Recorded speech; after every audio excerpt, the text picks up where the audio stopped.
break or anything. Okay. Okay, we are here to talk about Ella. Does Ella have Joel's last name or yours? Because it wasn't on there, but I put His. Joel's. Okay, Ella Furno. Yeah. Mm-hmm. Born January 8th, 2021. It was a Friday at 11:21 a.m. Eastern in Columbus, Ohio. This is Ella. This is Ella. Okay, I'm gonna take Chiron off for just a minute. Okay, this is Ella's pure natal chart. And have you looked at her chart before? I haven't, no. Okay, so this is first time. Okay. Mm-hmm. Wow. So first of all, Ella has a unique phenomenon in her chart that she has Aries rising at 1 degree, right? So Aries is Mm-hmm. the first sign of the zodiac. So when you have Aries as your rising sign, generally, not always, but generally, the houses are going to be ruled by their traditional ruler, right? Mm-hmm. So Aries traditionally rules the first house, Taurus traditionally rules the second house, Gemini traditionally rules the third, etc., so on and so forth. The only exception here is that because she has an intercepted sign, Pisces and Virgo, which means they're fully encapsulated in one of the houses. She has 2 houses that are ruled by Cancer and 2 houses that are ruled by Capricorn. But other than that, her interceptions happen in the house that those signs traditionally rule. So what this does is like every placement that she has is extra, right? So Mm-hmm. normally a person with a like a Scorpio moon might have a Scorpio moon, which she does, in the second house. So it would be a Mm-hmm. Scorpio moon with a Taurus flavor. But Yep. Ella, everything is its own flavor. Scorpio moon, Scorpio flavor, right? Like, Okay. so because of that, she carries a potency like in her energy that is like strong, right? And if we had to give like a theme to her chart overall, it would be strong, because not only does she have, Aries rising and then these house placements that kind of make them like extra, but she also has 1, 2, 3. Her 3 inner planets, Venus, Mercury, and Mars, are all in the 0 degree. They're all between 0 and 1 degrees, right? And then her rising sign is at 1 degree and 10 minutes. In astrology, whenever you have planetary placements between 0 and 1 degree, so the first degree of a sign, or between 29 and 30, which is the last degree of a sign, that placement is extra again, right? So it's extra strong. So the first degree of any particular placement is there to really like bring in all of the qualities of that sign and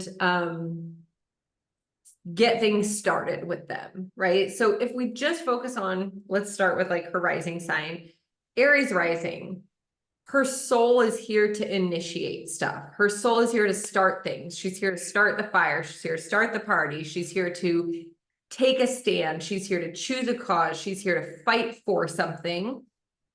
When she is young, and there's a number of other markers of this in her chart, that may look more like fight with than fight for, because she doesn't know yet what she's fighting for, right? So there's like such a strength in her chart because of these 0 degree placements, and I'll talk about them each individually.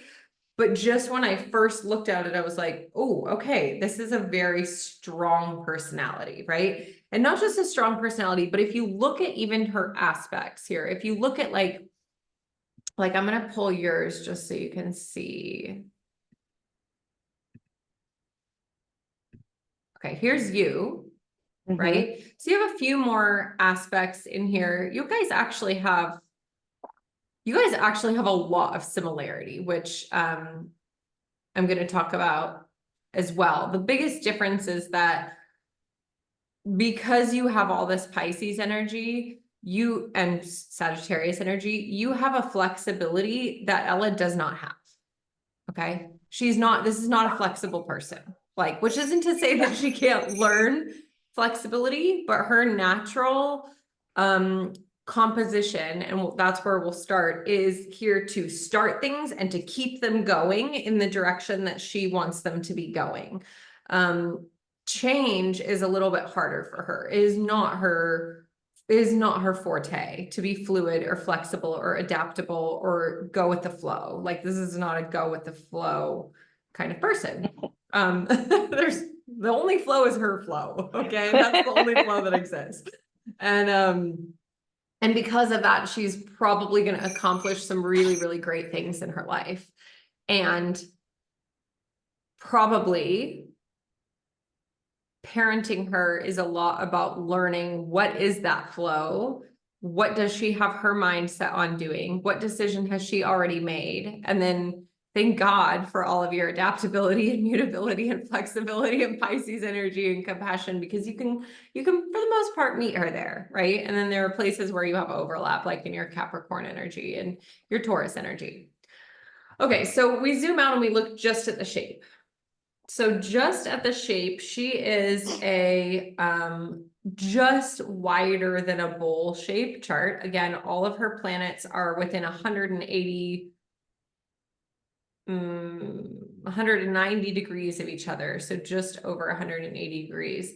And she's concentrated in primarily the upper hemisphere. She has a little bit in the lower hemisphere, and primarily this is the Eastern hemisphere of an astrology chart. So this is someone whose life is, has a strong emphasis on free will and on, the actual accomplishments, achievements, and like external milestones and events that happen in her life. When she's making meaning about her life, those external events, her accomplishments, her milestones, what happens, the family events, the rites of passage, the things that, you do. Like, if when she's an adult, this will be like, marking her life by that specific birthday party and that trip that you guys took when she was 14 and when she went off to college, right? So the difference is, what if it was all on the bottom? Is that someone who's making meaning, not so much about the events, but about their subjective experience of those or their feeling of those. Whereas like somebody who has an upper hemisphere dominance, it's more about, those markers are going to hold an importance for her in like how she views the shape of her life.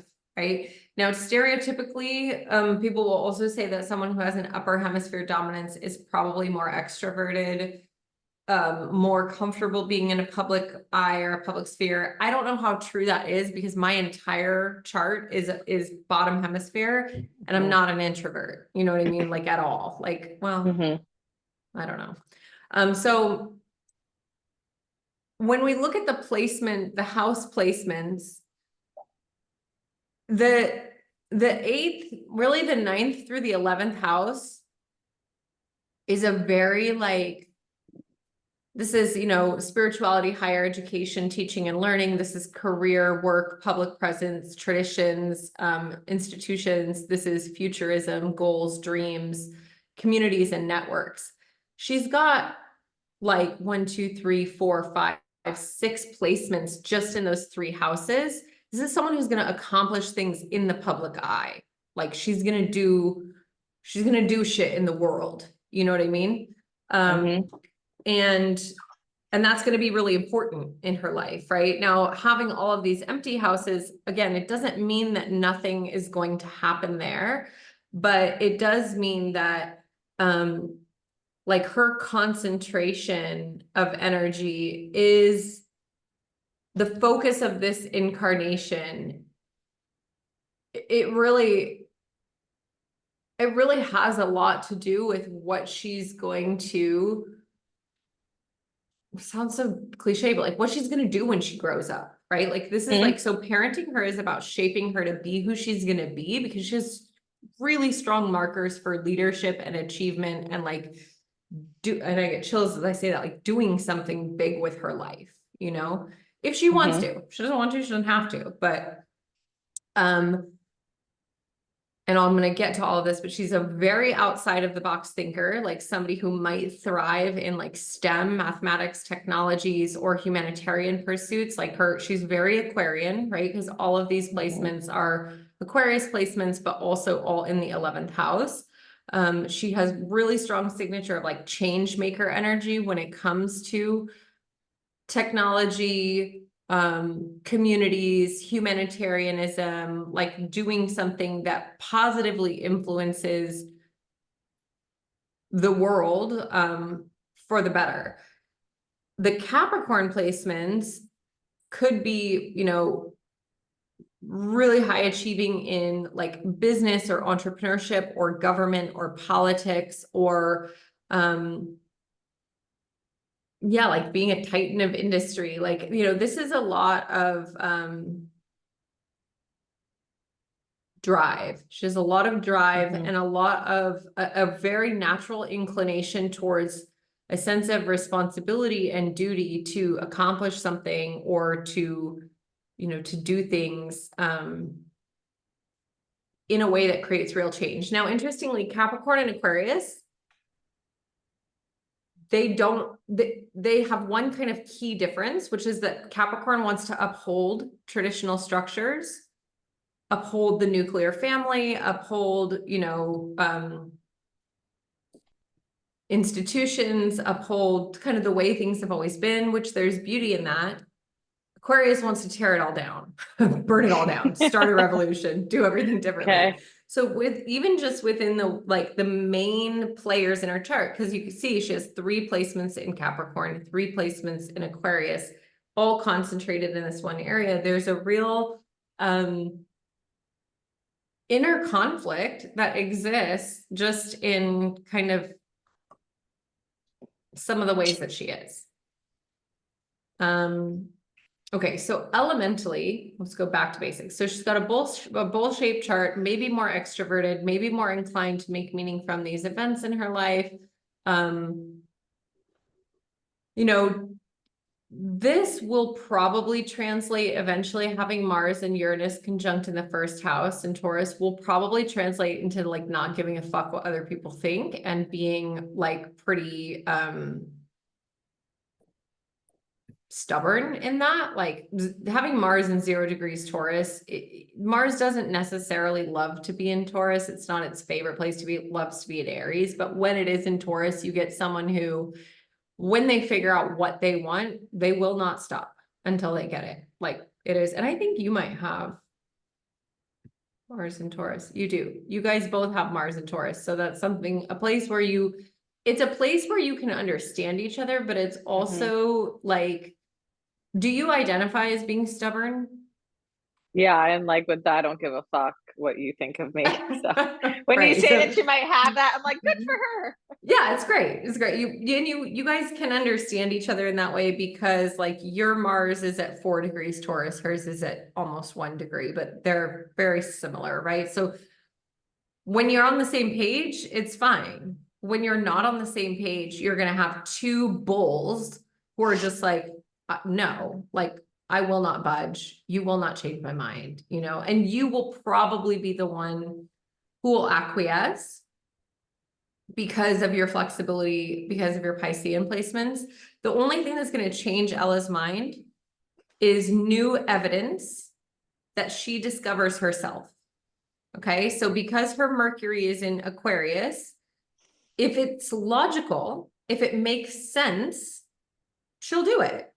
If it doesn't make sense to her, she probably won't do it, right? So it's like, you know, trying to convince or cajole or bribe or whatever, like with somebody who has so much fixed energy, often doesn't work. Like the person has to come to the conclusion themselves and then they're like unstoppable.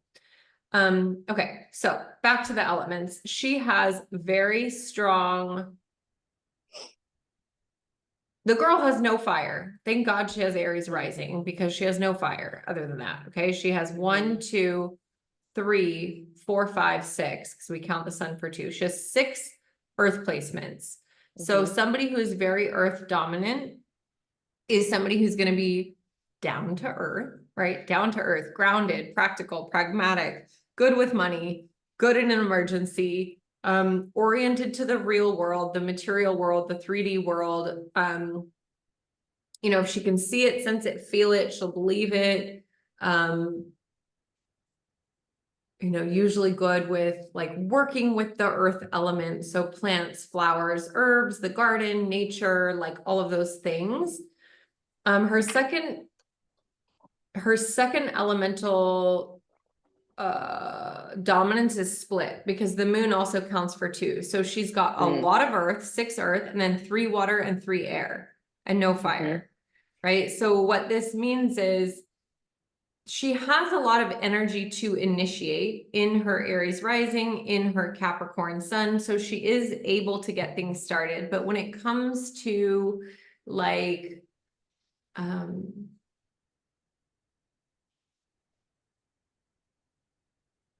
creativity and vision and passion and drive and desire and enthusiasm, those things may be sourced more from like her environment, her relationships, like her own internal experience is going to be probably less fiery, which is not a negative thing. It's, you know, but usually when we have an elemental deficiency, we naturally spend time trying to compensate for that. So like looking for extra, and there's something there's a few indicators in her chart that you have a thrill seeker on your hands, like somebody who's a little bit,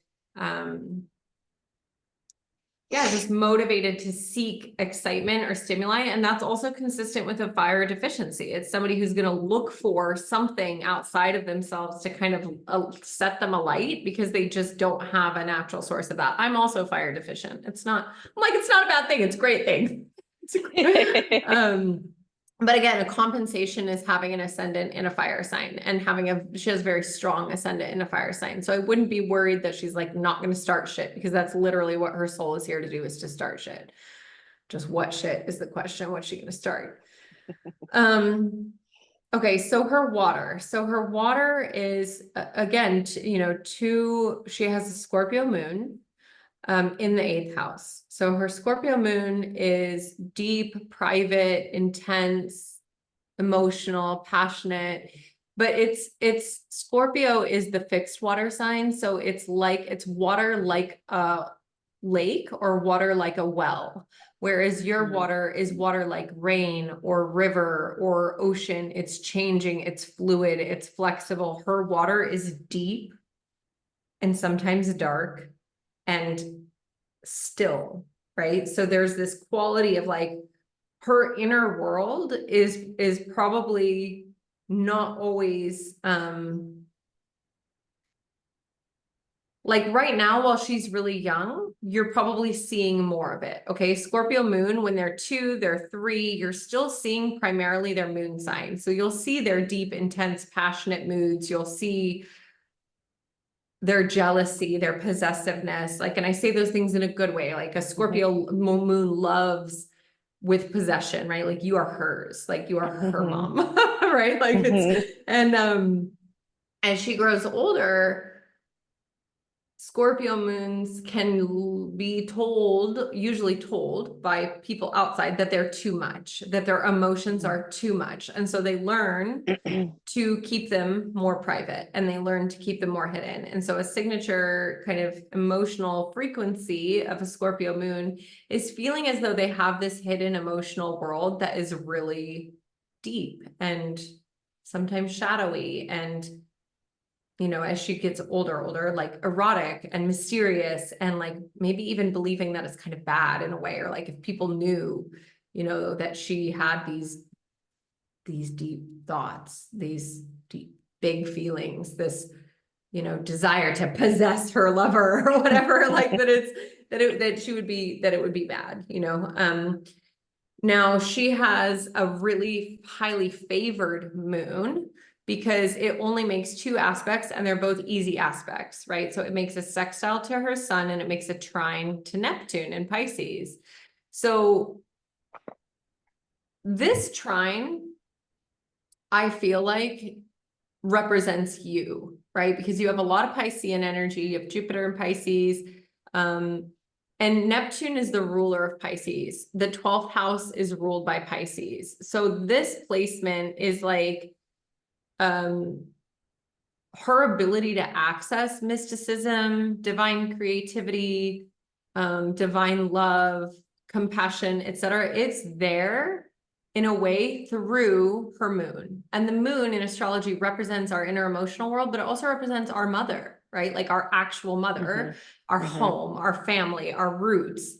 And so like you are, you know, this little triangle that's happening here between these two sextiles and this trine is like, and I haven't seen Joel's chart, so I have no idea if he has Cap energy or not, but it's like there's a beautiful synergy between the mother and the father, right? Or the feminine and the masculine that harmonizes with spirituality, mysticism, and it's accessible for her. It's not only accessible for her, it's easy for her, right? Because these are easy aspects, meaning energy is always flowing in that way. So for her, accessing the inner emotional world, accessing her water energy, accessing, you know, poetics or emotions or whatever, it's kind of like it's always there. It's second nature. It's not something that's marked heavily elsewhere in her chart, but like her moon, her home, her inner emotional home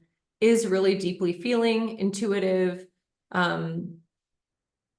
you know, has an innate understanding of psychology and the shadow. And I think a lot of that is because of who you are, right? Like she's getting that from her mom.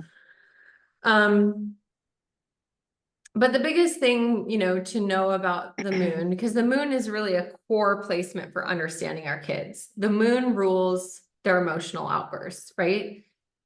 Tanner has a moon in Capricorn conjunct Mars and Pluto. He has to be in control. When he's not in control, he's fucking angry, right? Like that's what it says. River has a Leo moon and he is a Leo moon to the max. As long as he's getting attention, as long as we're looking at him, he's happy. You know what I mean? And as soon as he's not getting that attention, he's very unhappy. And both of them he will demonstrate those through big theatrics. We will know exactly how he feels, right? With Ella, a Scorpio moon, there's, you get both. You get the intensity, you get the passion, you get the occasional, you know, really, serious meltdown, like big emotional waves, right? Big emotional experiences. And then you also get a certain amount of like mystery, or maybe like not knowing exactly what is going on with her emotionally. Again, as she gets older, right? When they're really little, you see their moon kind of all the time. So the best thing you can do for her is to let her know that her secrets are always safe with you, right? That she can have secrets with you if you're willing to do that. That there's no part of her inner emotional world that scares you. You're okay being with scary thoughts. Scary is not the right word, but like for a child, that might be the right word. You know, shadow parts, like you're okay with her having deep anger or lust or grief or thoughts about death, right? These are things that a Scorpio moon is kind of naturally inclined to, but they would think, well, those are things that are not allowed. We're not allowed to think about or talk about sex or death or rage or hunger, you know, like these are all, particularly for people who are like feminine beings, those things are like not allowed, you know? So to let her know that those things are always safe with you. And to play with her in her magic, which I think you're already doing from a young age, right? Because having a Scorpio moon in the 8th house,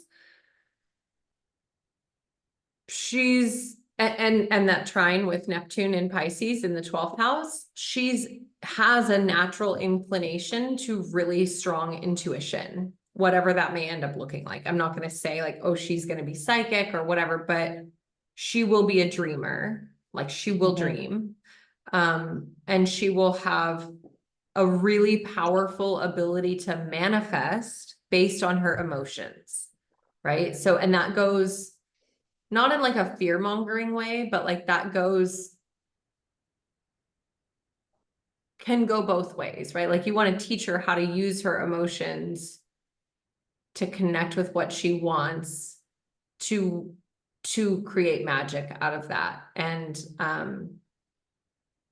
you know,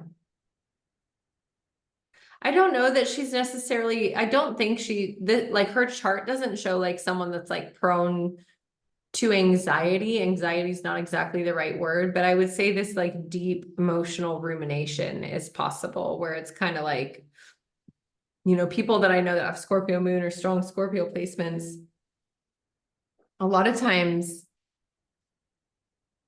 there's a version of themselves that they know that most people don't ever get to know. And it's the part that's like where it's like where they hide their crazy. You know what I mean? It's like where they feel that they have a hidden inner crazy that nobody's allowed to see. And if you love them well enough, like you'll see it eventually. Or if you're close enough to them. Now you're her mom, so you've been seeing whatever it is from day one, right? Okay, so that's her moon and her water, which is really just her moon and Neptune.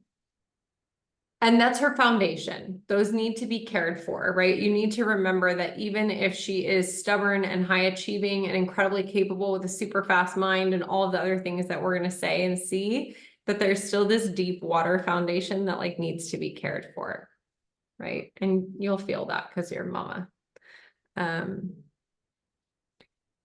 Next, let's talk about her sun and her earth energy. So her sun is at 18 degrees Capricorn in the 10th house. Capricorn rules the 10th house, and then her midheaven right here is at 0 degrees, right? So her career, her ambition, her drive, her and you'll probably see this from pretty young. Like you may even already be seeing it like in preschool. Like if she's going to do something, she probably wants to be good at it.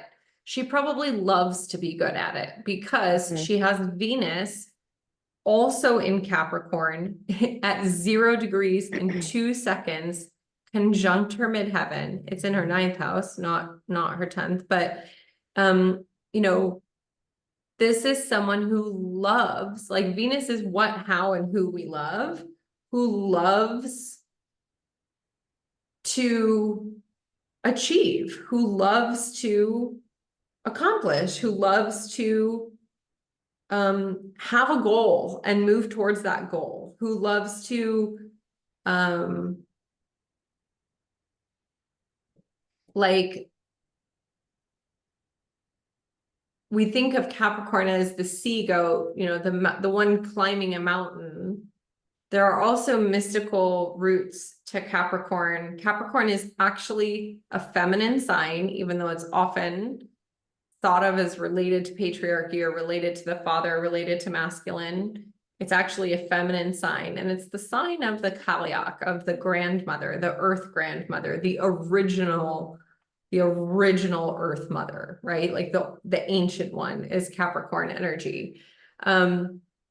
And so one of the things about Capricorn as a sign, and because she has 3 placements here and it rules 2 houses, it's important, is that Capricorn knows what is worth sacrificing for and has an innate understanding that things worth having require hard work, right? So it's usually willing to do the work, whatever the work is.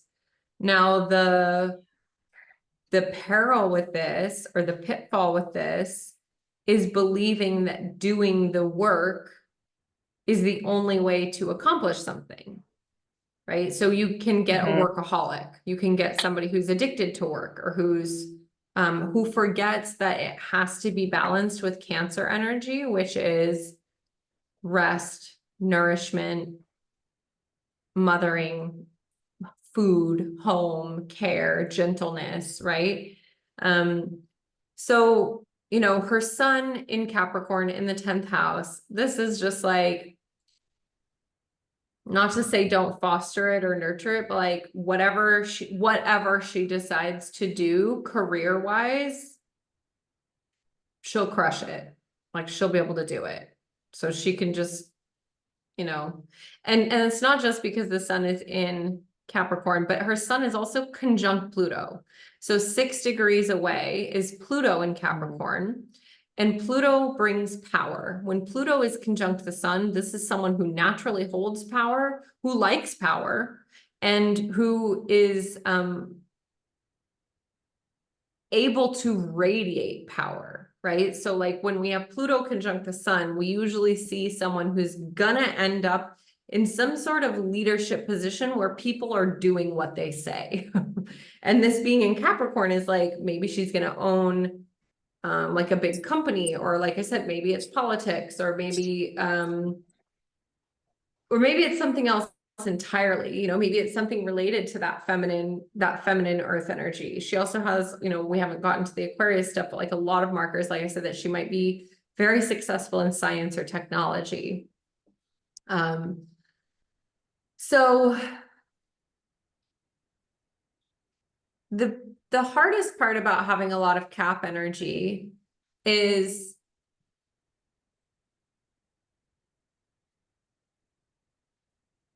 the sense of duty.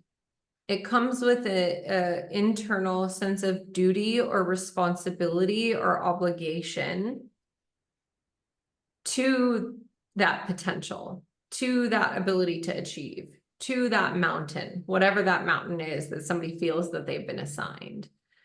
And so it can create, you know, kind of similar to Virgo energy, like a perfectionism, like it has to be excellent or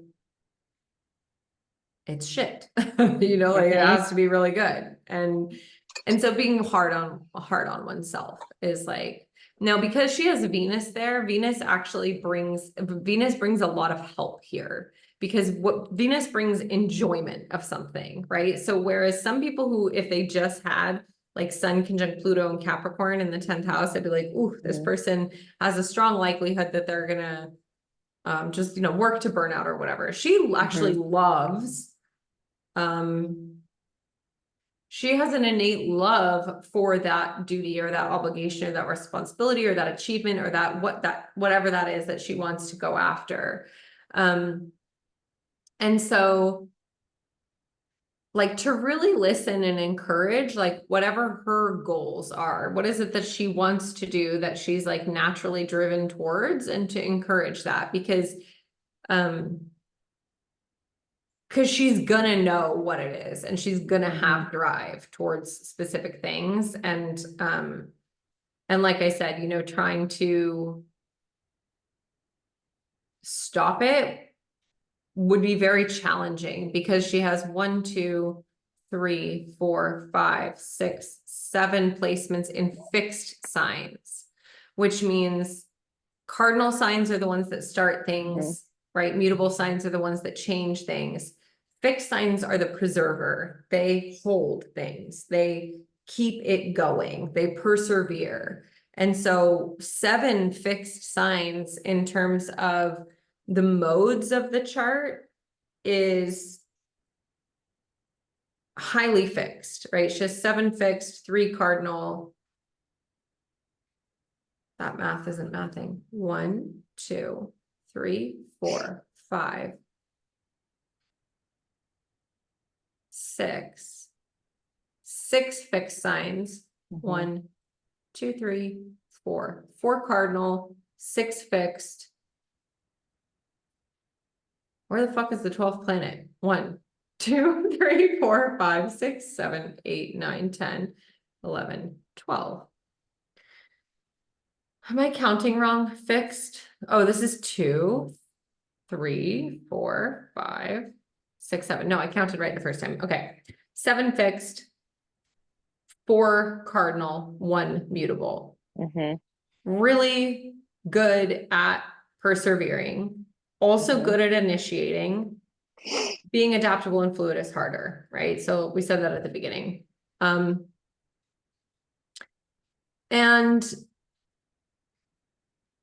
then you kind of layer into this always her rising sign, which is that like you have a tiny warrior on your hands, like a tiny warrior, a tiny I don't want to say tyrant because I don't think she's a tyrant, but like, um, what is she passionate about? And I know she's so young that it's like maybe like I could tell you River because they're very close to the same age. Like River's very passionate about animals. He absolutely loves animals. He has Pisces Sun and Pisces Venus conjunct. Like he loves them, you know, like he loves them in a way that you're like, this is like somebody who really is passionate about animals. And you can, and music, also very Piscean, right? Loves animals, loves music, and you can just see it at such a young age. What is she passionate about at this age? She loves fashion Mm-hmm. clothes. Mm-hmm. And she loves dance and singing. Mm-hmm. Okay, so the fashion thing is interesting because, and that's kind of where we're going next. Aquarius rules future like trends and like what's next and what's like the new thing. It's the sign that's oriented towards the future. So it's usually a few steps ahead of everybody else when it comes to trends. And then Capricorn has a lot to do with material luxury, right? So if you saw someone who had a lot of Cap and a lot of Aquarius, you might have a luxurious fashionista on your hands, right? Like, you know, traditionally people be like, oh, the sign that's connected to fashion is Libra or Leo. Like those are the two signs, right? Because Libra rules beauty and yeah. And I would also say that anybody that's ruled by Venus or any placements that are ruled by Venus will do that. But Aquarius doesn't get understood or like viewed for as much of its like creative and fun, eclectic qualities. And like one of those things is innovation, right? Like doing things differently. And so if she likes to make an outfit and it's like different, you know, or unique, or she likes that feeling of like standing out, that checks out. Also, anytime someone has Uranus in their first house, anytime someone has Uranus in their first house in any position, you're going to get someone who has a like an aesthetic, their outfits, their makeup, maybe their body that is unconventional in some way, or like willing to be different, willing to be outside the box, right? And so when I said like this is someone who, you know, doesn't like to be told what to do. Yes, that's Mars and Taurus, but you combine Uranus with that. Uranus is the sign of the revolutionary and, you know, the liberator, and Mars conjunct Uranus, like just, they're going to do what they want. They're going to do what they want. And so you got to find a way to like work with it because,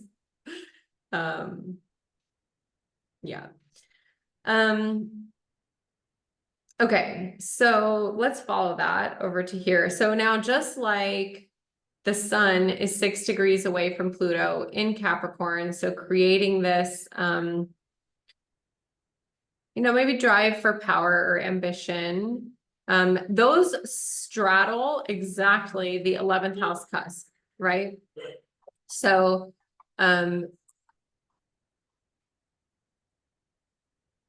our kids are going to be living in such a different world than we're living in many ways that it's almost hard to say how this might translate.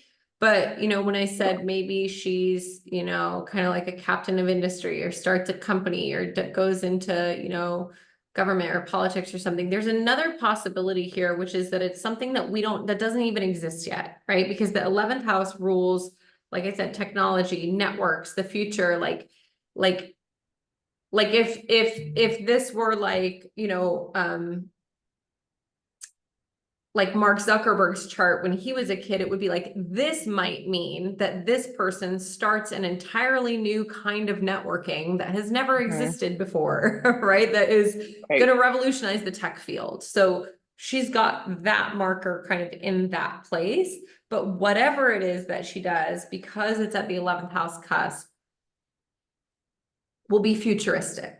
Like it always be kind of one step ahead, right? So she is all this energy in the 11th house of trendsetter. And it's beyond being a trendsetter. It's somebody who's actually like, they can like see the future in a way, right? They're seeing what other people aren't seeing yet. They're kind of like just 1 or 2 steps ahead of other people in this specific way.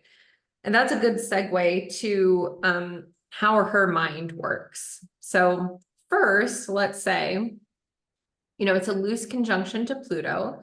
So Mercury conjunct Pluto, 6 degrees apart. Pluto's in Cap, Mercury's in Aquarius. Just in general, whenever you have Mercury conjunct Pluto, you have somebody whose mind has incredible penetrative insight, who has really deep thoughts and has the ability to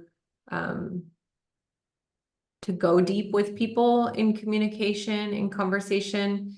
The thing to watch for with Mercury conjunct Pluto, and I have it, mine are 2 degrees apart, is catastrophizing, right? Because this is someone who, in their ability to go deep in their thoughts, can also kind of go to like Pluto's underworld, the worst case scenario, right? Their mind can kind of immediately go to the worst case scenario. Ella has an interesting combination here because she has also Mercury conjunct Saturn, also Mercury conjunct Jupiter, also Saturn conjunct Jupiter. Jupiter and Saturn, in terms of their archetypal influence in the zodiac, are kind of like, they're not opposites, but they are like 2 big daddies with really different energy, right? Like Saturn's like the big daddy who's like, there are rules, time, space, causation, gravity. You have to do it this way, follow tradition. There's a reason rules exist. It's because things work better that way. We're aiming towards mastery. We're aiming towards maturity. You've got karma you have to fulfill here, right? And Jupiter's like, nah, man, everything is possible. Literally the entire universe is your oyster. You can do absolutely anything that you want to do if you just believe, right? It's the very godparent of the zodiac. In Aquarius, it is like, I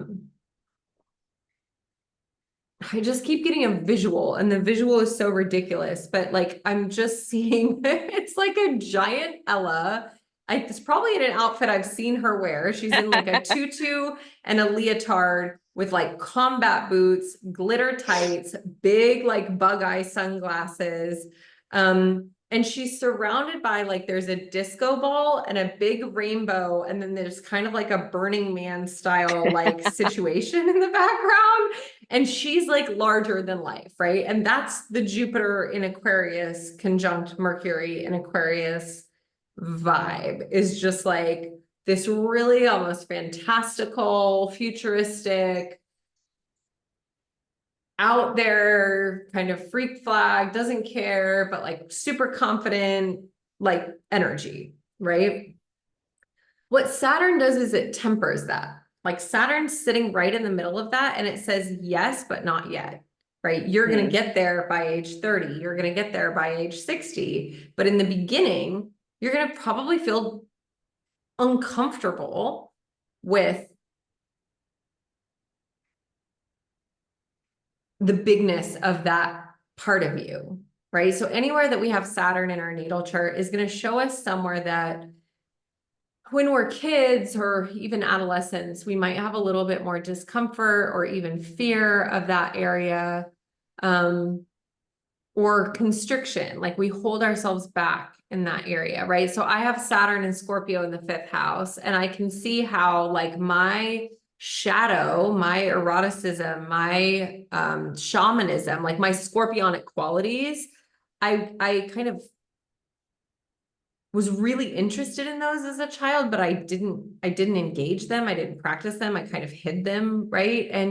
And specifically in the 5th house, like the creative expression of those things. So like bringing those into my writing or into my making videos or into my romantic relationships, because the 5th house also rules that. There was like a constriction there. And I can see how in these 30-year cycles, like I'm gaining mastery of that Saturn placement, right? So I say this because her Aquarian energy is really important. It is how her mind works. Her mind, she's really smart kid, probably, you know, I mean, I'm not giving her an IQ test, but if I just looked at her astrology, I'd be like, she's a genius. Like, she's fucking smart. And I don't know what she's going to do with that. And I don't know if that genius shows up already, right? Or if it's kind of constricted or hidden in some way. I would guess based on the rest of her markers in her chart that she's like not shy about the fact that she's really good at stuff and smart. Like I would guess that she's Yeah. I would showing say it. it shows up in her, like she loves to read and she Mhm. can recall books that she was read 9 months ago and relate it to a situation. Mm. And I'm like, you're 3.5. Yeah, that's weird. That's cool. Yeah. Yeah. Um, she's not, I mean, she's so young that you're not seeing her yet doing like math and science and kind of Mhm. more of these Aquarian pursuits. But, you know, Venus in Capricorn in the ninth house is like, she's gonna love to learn. She's gonna be, you know, love to learn. Aquarius, just in general, um, is the sign of the genius, and but a mind that functions, like I said, a few steps ahead of other people. So one that's not always totally understood. Um, and so Saturn may temper it. That's kind of the main thing to know here about the stellium. If we were just looking at, you know, Mercury conjunct Jupiter, we'd be like, wow, this is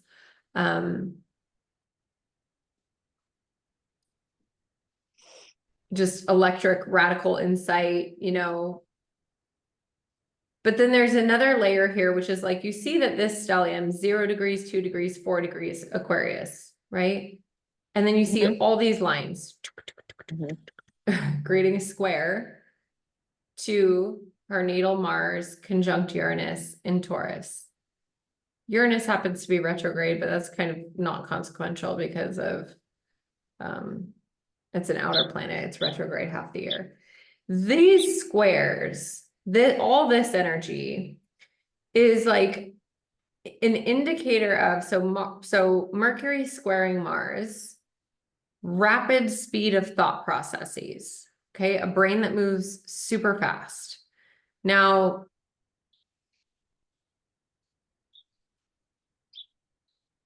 I won't make any predictions about what that means, but what I will say is that when a mind moves really quickly, and especially a mind like this, Mercury and Aquarius, that has the ability to use logic and intellect in really powerful ways, it creates the ability to rationalize whatever your decision or your thought process is really quickly. It creates the ability to make yourself right really quickly, right? And much more challenging to let yourself be wrong. And that has to do with these all being fixed placements, so stubborn, right? And the exactitude, these are very tight aspects. When we're talking about an Mhm. S square that is like, this is 0 degrees 17 minutes, this is 0 degrees 48, or not minutes, second minutes, yeah. They're like real tight, right? So maybe have a tendency to blurt things out, which are not always received well by others. Like maybe have a tendency to just kind of, yeah, like make a decision, and that's her decision, and it won't change until, like I said, she has new evidence, strong need for independence, a fighting spirit. And I said, you know, combine that with Aries rising, and you have a very powerful little being on your hands. And so like someone who needs or will really benefit from conscious awareness of their own mind. So like mindfulness tools, even learning to use the power of her mind for good. So like intellectual activities or creative activities that are more challenging, whether that's like giving her mind something to do, right? So whether it's like a debate team as she gets older, or creative writing, or solving logic puzzles, or designing fashion, but like it's a mind that needs activity. Like she needs to stay busy. Lots of activities that require mental agility will be helpful. And I think the biggest challenge of this square, because this is her biggest, I mean, if you just look at the chart like this, we're talking about 5 planets that are involved in this square.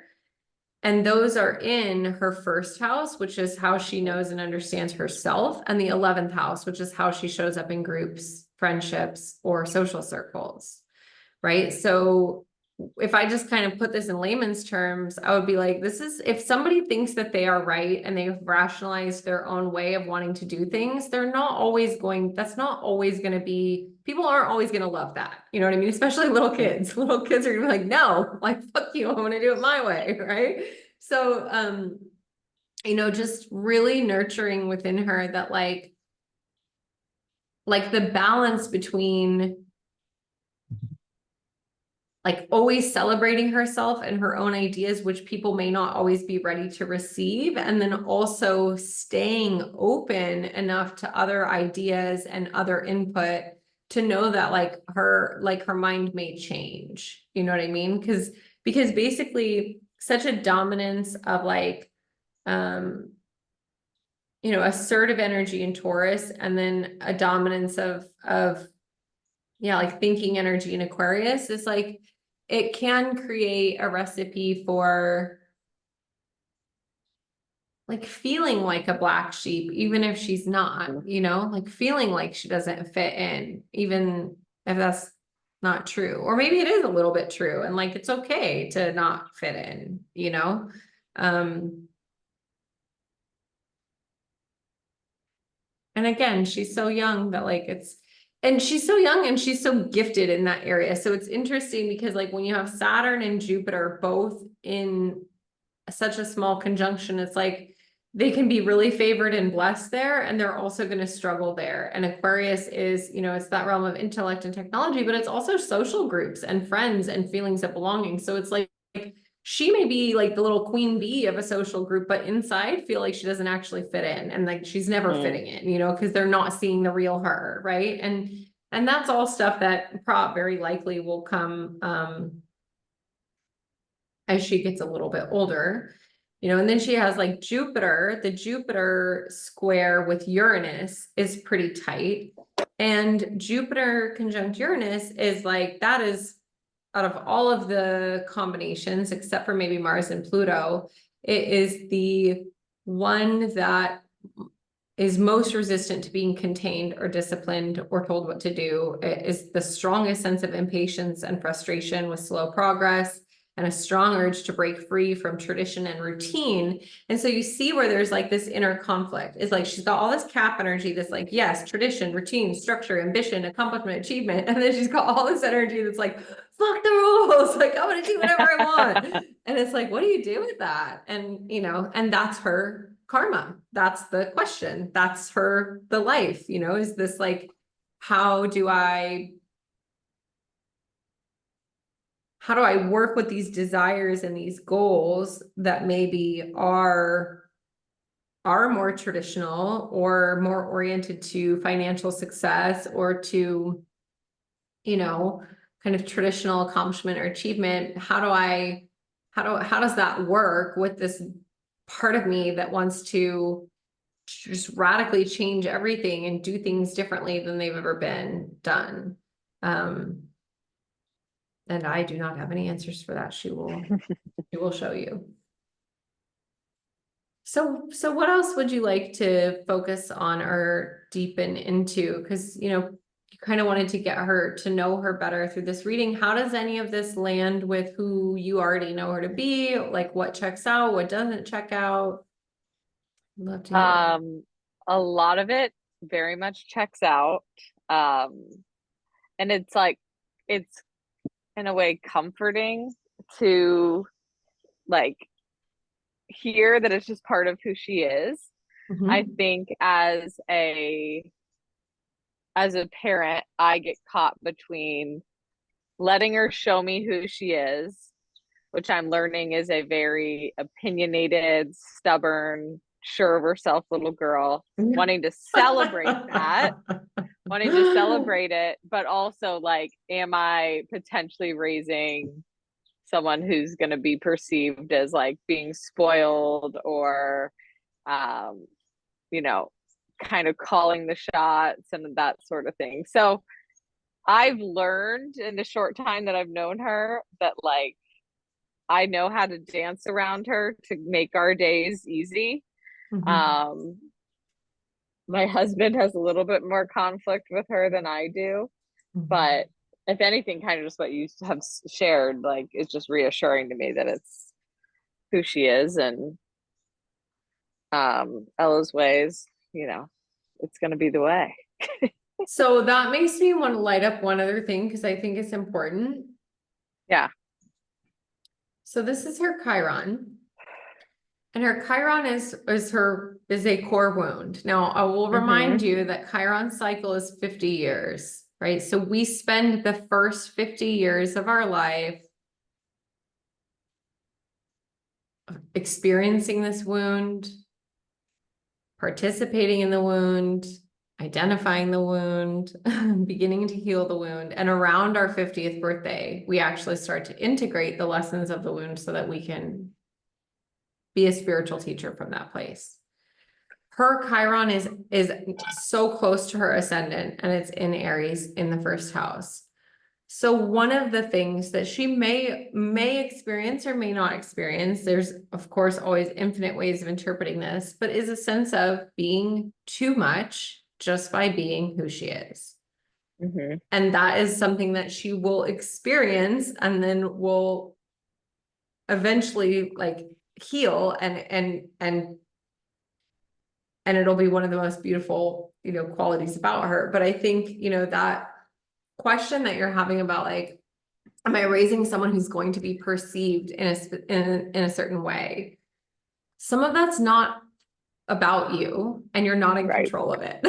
Like you're not. Right. And that's tough because then the question becomes, well, how do I instill values of compassion and empathy and other awareness, even if, you know, my child is designed to break with convention and to innovate and to go her own way and to lead and to be in charge of people, and she does have good ideas, and you know what I mean? It's like, but like if part of the wound is that she has to or gets to feel like when I just fully express myself as I am, I hurt people or it's not okay, you know, like to have her soul calling and her wound be so close together is like basically in order for her to get into this expression of kind of fierce, unabashed, courageous leadership and passion and drive, like she's going to have to work through the hard parts about that, you know, which is kind of like tall poppy syndrome, to use the Australian thing. Like if you're too much you, especially as a woman in the Western world, like you're going to experience some wounding around being too much you, you know? And so I think, yeah, I mean, I think if I were parenting this person, I would just try to remind myself, like,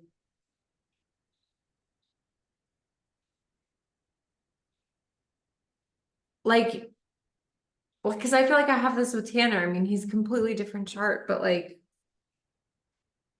he's so explosive and so controlling and so dark in many ways. And it's literally who he is. You look at his astrology and you're like, oh my God, it's going to be a fucking miracle if this person doesn't end up like addicted or like a psychopath. You know what I mean? Like, it's like, he has a hard astrology. Okay. And so, and he has a hard experience in being alive in human form. And he's only 7. Like, I already see in him this like despair and anguish and like shame and like all of these really challenging emotions that I'm just like, there's this part of us that's like, what am I doing wrong? Like what, you know, how can I fix it? How can I make it better?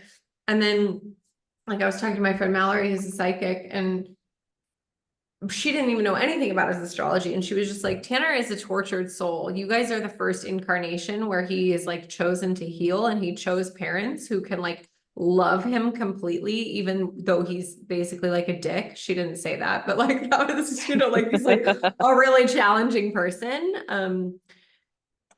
And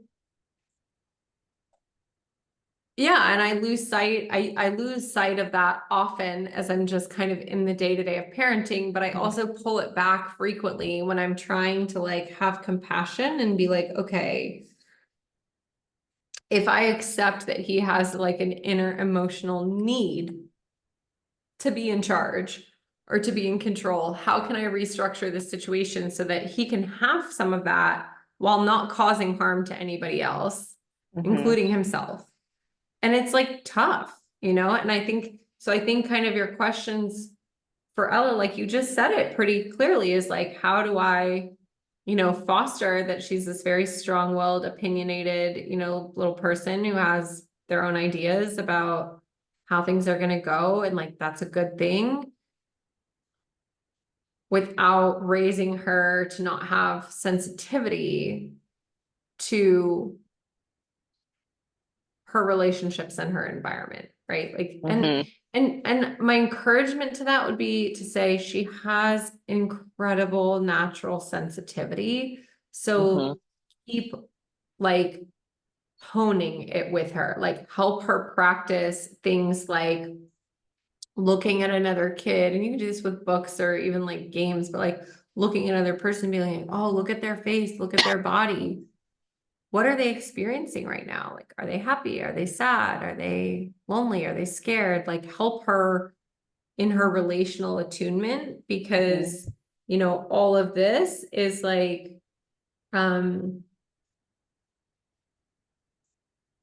just like, it's almost like she has these balancing all of this. And it's a lot to balance, and she may be someone who is more,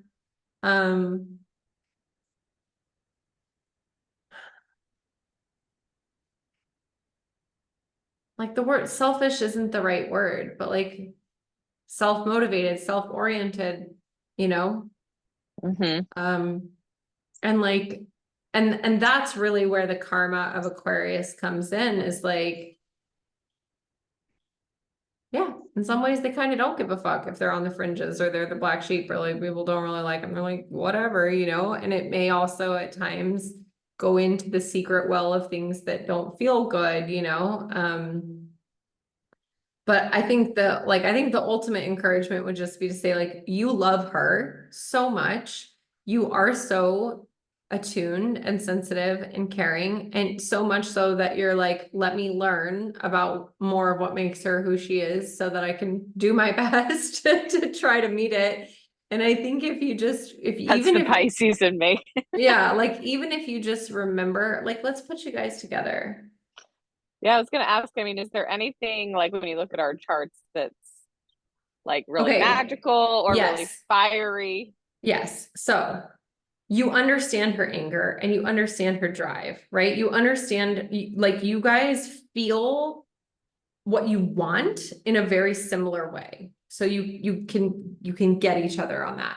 You also are like, your natural abundance, your natural fairy godmother energy is conjunct her soul calling. Like, your most expansive, divine, intuitive. I mean, your Jupiter is at 29 degrees Pisces, which somehow I never even processed. Like, Ashley, you are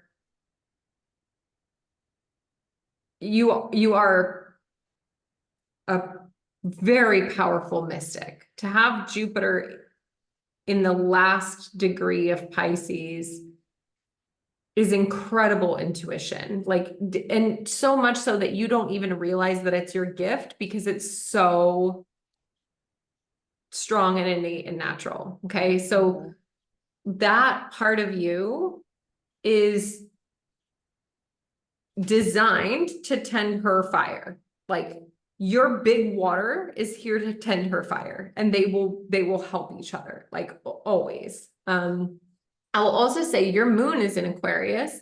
So actually you have an innate understanding of her,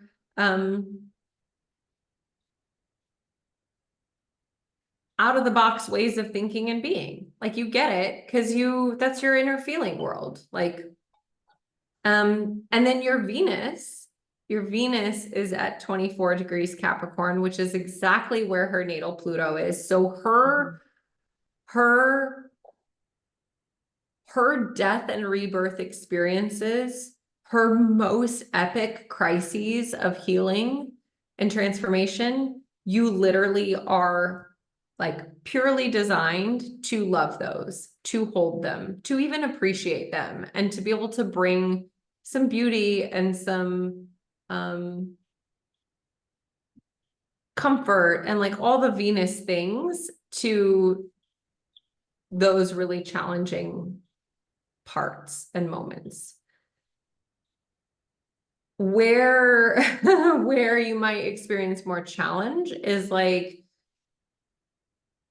her inner emotional world is 9 degrees. So this is loose, but like her, and this will probably be more like in teenage years and 20s, but like at some point, her inner emotional world, maybe her secrecy, her passion, maybe her exploration of her shadow realms, like this will create a death and rebirth experience for you. This will challenge your grips of power and control. This will, maybe feel like you're just killing you at some point, but like it's not going to kill you. It's going to transform you. It's going to be fine.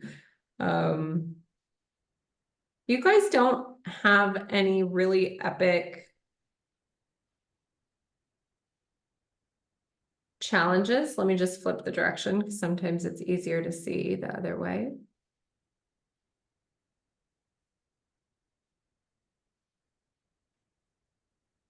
The biggest thing I would say is that your moons square each other, right? So they're both in fixed signs, and they have a square with a 3-degree orb. And so, like, yeah, just anytime you have two moons that square each other, they share the quality of their mode, right? They both understand being stubborn, being fixed, but they have different approaches. And so your moon, your inner feeling world, actually has more of a tendency to rationalize or intellectualize or understand your emotions through that lens of thought, whereas hers is much more of like a pure feeling. And so there may be times that her